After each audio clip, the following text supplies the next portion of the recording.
दोस्तों, आज की वीडियो में हम सीखने वाले हैं एक्सेल के वी लुकअप फंक्शन को कैसे हम एक्सेल के इनडायरेक्ट फंक्शन के साथ कंबाइन करके एक्सेल के वी लुकअप फंक्शन की लुकअप करने की स्ट्रेंथ को बढ़ा सकते हैं। ये V lookup plus indirect function का कॉम्बिनेशन हमारे लिए एक्सेल की एक ही वर्कबुक में रखी हुई अलग अलग शीट में से वैल्यू को लुकअप करके हमारे सामने प्रेजेंट करेगा। दोस्तों, यहाँ पर मेरे पास एक एक्सेल वर्कबुक है जहाँ पर एक मल्टीनेशनल कंपनी का सेल्स डेटा दिया गया हुआ है। आप यहाँ पे नीचे अलग अलग टैब देख सकते हैं, अलग अलग एक्सेल शीट देख सकते हैं। इस एमपीडी शीट में मल्टीनेशनल कंपनी का मास्टर प्रोडक्ट डेटा दिया गया हुआ है। ये जो प्रोडक्ट आप देख रहे हैं, ये जो प्रोडक्ट लिस्टिंग आप देख रहे हैं, यह है मास्टर प्रोडक्ट डेटा।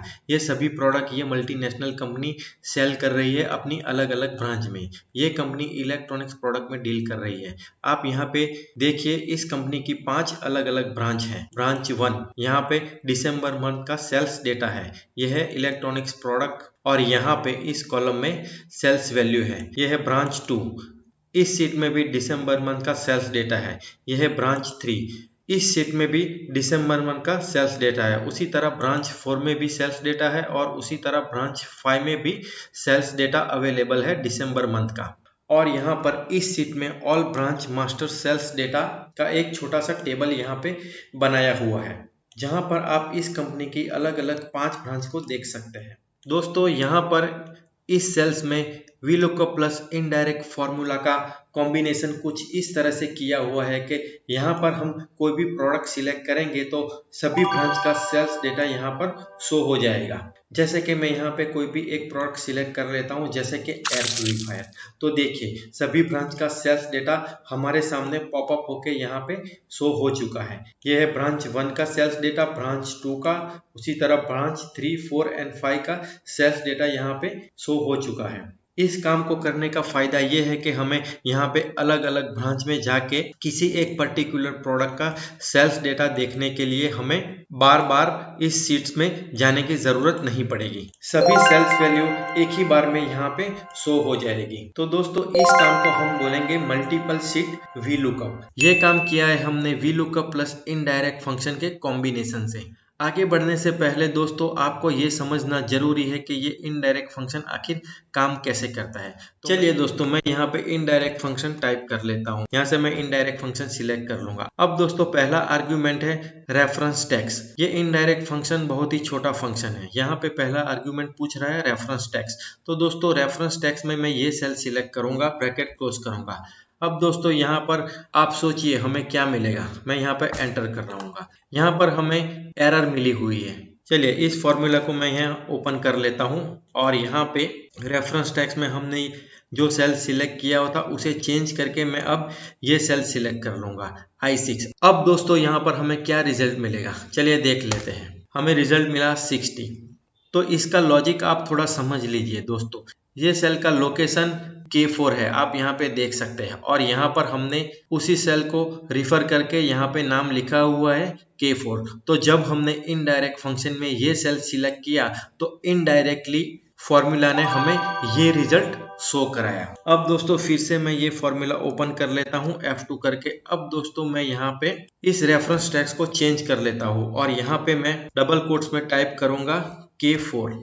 अब दोस्तों, हमें यहाँ पे रिजल्ट क्या मिलेगा देख लेते हैं। तो देखिए, हमें रिजल्ट मिला 60। तो दोस्तों, इनडायरेक्ट फंक्शन कुछ इस तरह से काम कर रहा है। जब हम रेफरेंस टैक्स में किसी सेल नंबर को सिलेक्ट करेंगे तो इनडायरेक्ट फंक्शन उस सेल नंबर में जाके इनडायरेक्टली वैल्यू को शो कराएगा, और जब भी हम इनडायरेक्ट फंक्शन में सेल्स रेफरेंस को कोटेशन मार्क में शो करेंगे तो वो डायरेक्टली उसी वैल्यू को शो कराएगा जहां पे उसकी वैल्यू टाइप करी हुई है। जैसे कि आप यहाँ पे देख सकते हैं K4 सेल में 60 है। तो यहाँ पर हम इनडायरेक्ट फंक्शन के इसी लॉजिक का यूज करने वाले हैं वी लुकअप फॉर्मूला के साथ। तो चलिए दोस्तों, मैं यहाँ पर आपको एक नई वर्कबुक में लेके चलता हूँ जहाँ पर हम इस काम को पूरी डिटेल में सीखने वाले हैं। तो इस वीडियो को आप पूरा देखिए, इस वीडियो को आप बिल्कुल स्किप मत करिए। आप इस वीडियो से बहुत कुछ सीख के लेके जाने वाले हैं। तो दोस्तों, मैं हूँ आपका दोस्त JK, आप देख रहे हैं डिजिटल वॉकवे। तो चलिए शुरू करते हैं।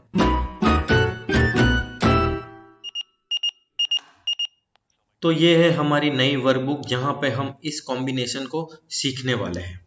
इस शीट में है मास्टर प्रोडक्ट डेटा, जहाँ पर ऑल इलेक्ट्रॉनिक प्रोडक्ट की लिस्टिंग है जो ये मल्टीनेशनल कंपनी सेल कर रही है। ये है ब्रांच 1 का सेल्स डेटा, दिसंबर मंथ का सेल्स डेटा, उसी तरह ब्रांच 2 का डेटा, ब्रांच 3, ब्रांच 4 और ब्रांच 5 का डेटा है। और इस शीट में टेबल बनाया हुआ है जहां पर हम प्रोडक्ट इस सेल से सिलेक्ट करेंगे और यहां पर ऑटोमेटिकली सभी ब्रांच का सेल्स डेटा शो कराएंगे VLOOKUP प्लस इनडायरेक्ट फॉर्मूला की मदद से।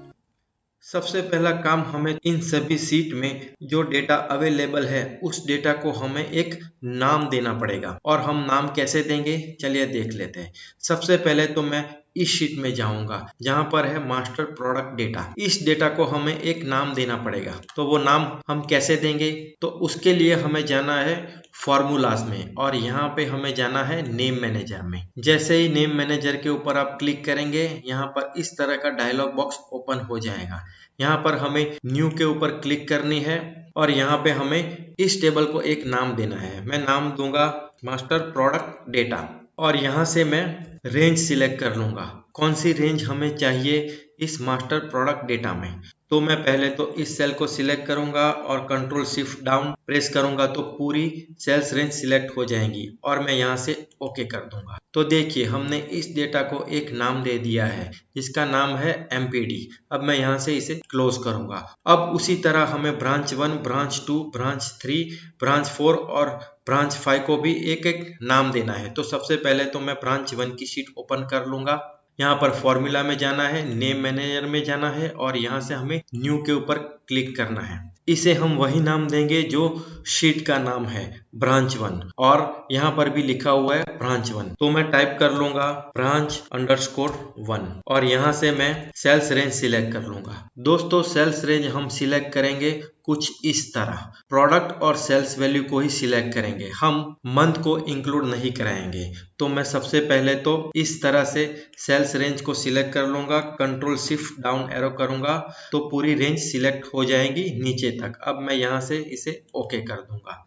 तो इसका भी नाम हमने दे दिया है ब्रांच 1। यहाँ से मैं क्लोज कर देता हूँ। उसी तरह हम ब्रांच 2 को भी नाम दे देंगे। तो फॉर्मूला में जाना है, नेम मैनेजर में जाना है, यहाँ से न्यू के ऊपर क्लिक करनी है। इसे हम नाम देंगे branch_2। सेल्स रेंज हमें सिलेक्ट करनी है। मैंने आपको बताया है कैसे सेल्स रेंज सिलेक्ट करनी है। हम यहाँ से यहाँ तक वैल्यू को सिलेक्ट करेंगे, कंट्रोल शिफ्ट डाउन एरो करेंगे तो पूरी सेल्स रेंज सिलेक्ट हो जाएगी। हमें मंथ वाले कॉलम को इंक्लूड नहीं कराना है। मैं यहाँ से ओके कर दूंगा। तो देखिए ब्रांच 2 भी यहाँ पे ऐड हो चुकी है। मैं क्लोज कर दूंगा। यहाँ से ब्रांच 3 की सीट ओपन करूंगा, फिर से फॉर्मूला, नेम मैनेजर, यहाँ से न्यू, यहाँ पे हमें नाम टाइप करना है branch_3, सेल्स रेंज सिलेक्ट करनी है यहाँ से यहाँ तक, कंट्रोल शिफ्ट डाउन एरो, यहाँ से हम ओके कर देंगे तो ब्रांच 3 भी नेम मैनेजर में ऐड हो जाएगा। यहाँ से मैं क्लोज कर दूंगा। ब्रांच 4 की सीट ओपन कर लूंगा, फॉर्मूला, नेम मैनेजर,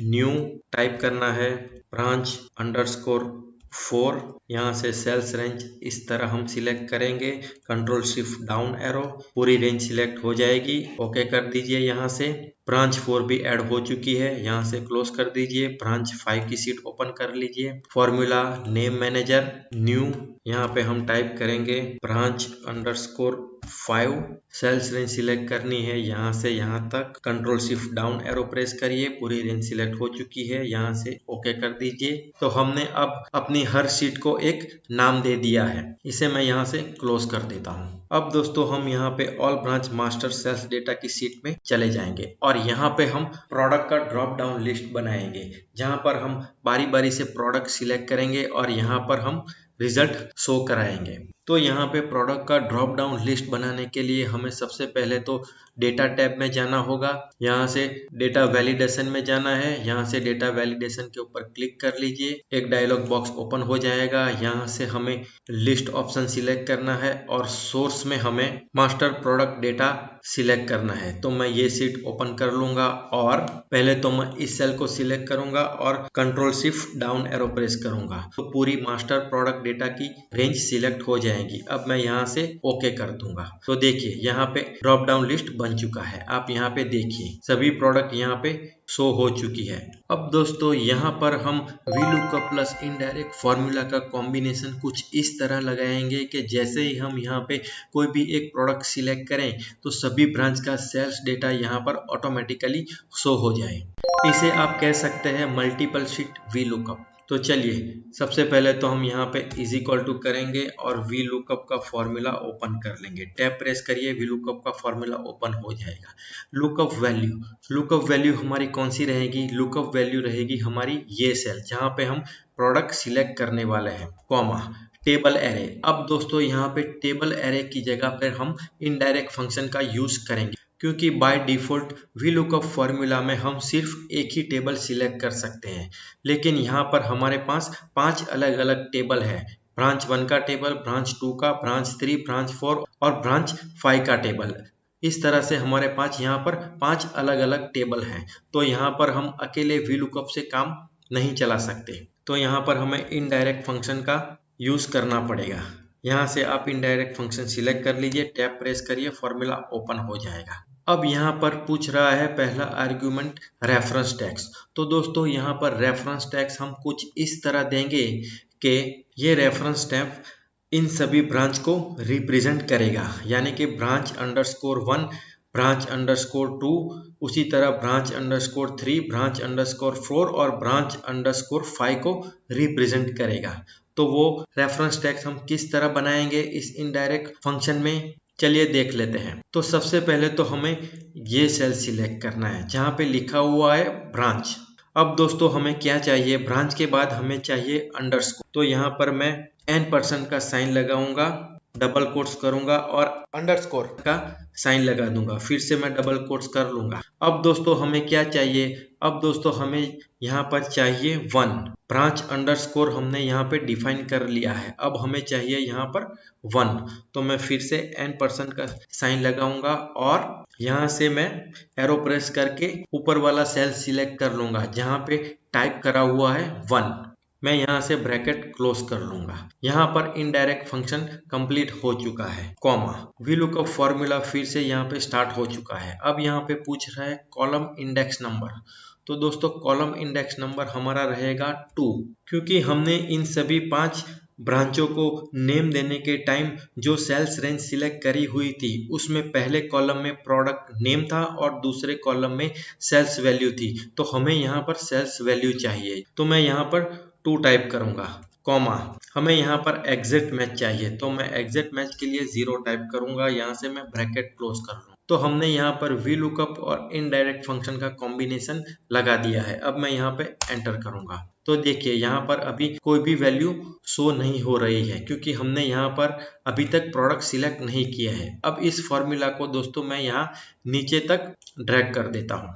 अब चलिए दोस्तों यहाँ पर कोई एक प्रोडक्ट को हम सिलेक्ट कर लेते हैं, जैसे कि एयर प्यूरीफायर। तो यहाँ पर आप देख सकते हैं ब्रांच 1 का डेटा तो हमें यहाँ पे शो हुआ है, लेकिन ब्रांच 2, 3, 4, 5 का डेटा हमें यहाँ पे नहीं मिला है। इसका रीज़न यही है कि हमने VLOOKUP फॉर्मूला लगाने के समय लुकअप वैल्यू वाले सेल को लॉक नहीं किया था। तो चलिए मैं यहाँ से फॉर्मूला ओपन कर लेता हूँ F2 करके। यहाँ पर आप ये जो C2 सेल देख रहे हैं जहाँ पर प्रोडक्ट का ड्रॉप डाउन लिस्ट हमने बनाया हुआ था, उसी सेल को हमें यहाँ पे लॉक करना है। तो लॉक करने के लिए मैं F4 प्रेस कर दूंगा। तो देखिए यहाँ पर कॉलम और रो दोनों लॉक हो चुकी है, क्योंकि जब भी हम ये फॉर्मूला नीचे ड्रैग करें हम चाहेंगे कि ये सेल्स अपनी जगह पर ही रहे, अपनी जगह से मूव ना करे। तो हमने ये C2 सेल लॉक कर दिया है, एब्सोल्यूट लॉक कर दिया है। अब मैं यहाँ पे एंटर प्रेस करूंगा। अब दोस्तों इस फॉर्मूला को मैं यहाँ नीचे तक ड्रैग कर लूंगा।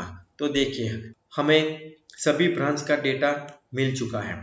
अब दोस्तों इस प्रोडक्ट को मैं यहाँ से डिलीट कर दूंगा। तो देखिए यहाँ पे एरर शो हो रही है। अगर आप चाहते हैं कि यहाँ पर कुछ इस तरह की एरर शो ना हो, उसकी जगह पे ब्लैंक शो हो जाए, तो दोस्तों आपको इफ एरर फॉर्मूला का यूज करना पड़ेगा। तो हम यहाँ पर पहले तो ये सेल सिलेक्ट कर लेंगे, F2 लगा के फॉर्मूला ओपन कर लेंगे और यहाँ पर VLOOKUP के आगे हम इफ एरर का फॉर्मूला ओपन कर लेंगे।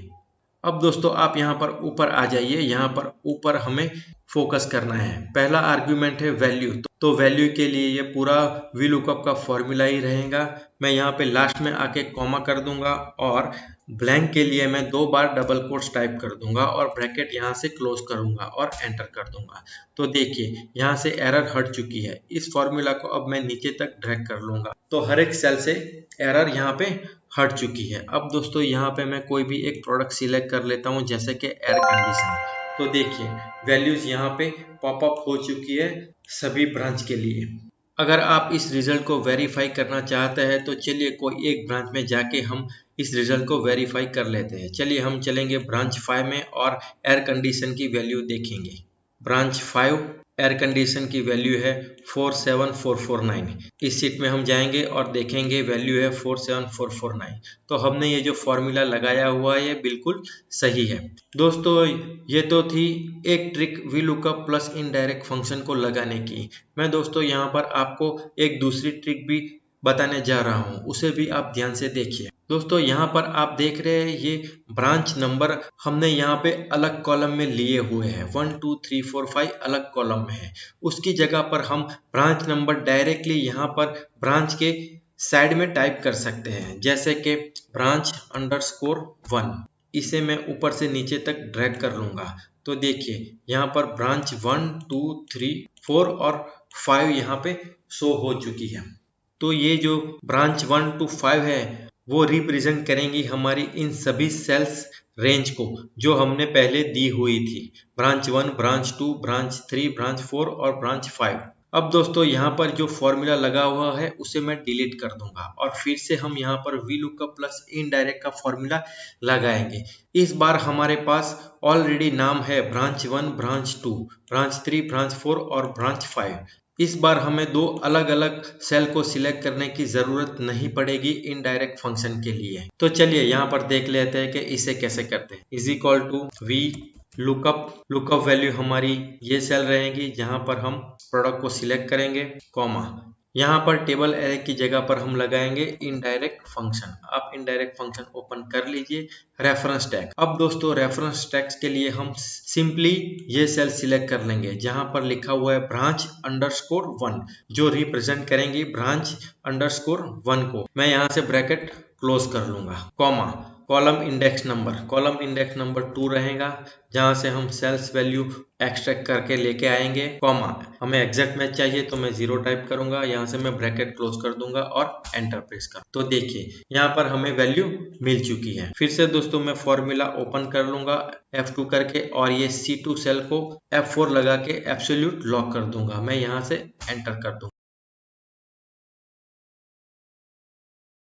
तो देखिए यहाँ पे हमें रिजल्ट मिल चुका है। ये जो सेकंड मेथड मैंने आपको बताई है वो पहली मेथड से इजी है क्योंकि हमें यहाँ पर दो अलग अलग सेल डिफाइन नहीं करने पड़ते हैं। इनडायरेक्ट फॉर्मूला में हम सिर्फ एक ही सेल्स रेफरेंस देंगे और हमारा काम बन जाएगा। इस रिजल्ट को हम वेरीफाई कर लेते हैं। यहाँ पर आप देखिए ब्रांच 4 में रिजल्ट क्या है 58114 प्रोडक्ट एयर कंडीशन के लिए। तो मैं यहाँ पर ब्रांच 4 में चला जाऊंगा और यहाँ पर देख लूंगा कि एयर कंडीशन की सेल्स वैल्यू क्या है। यहाँ पर है 58114।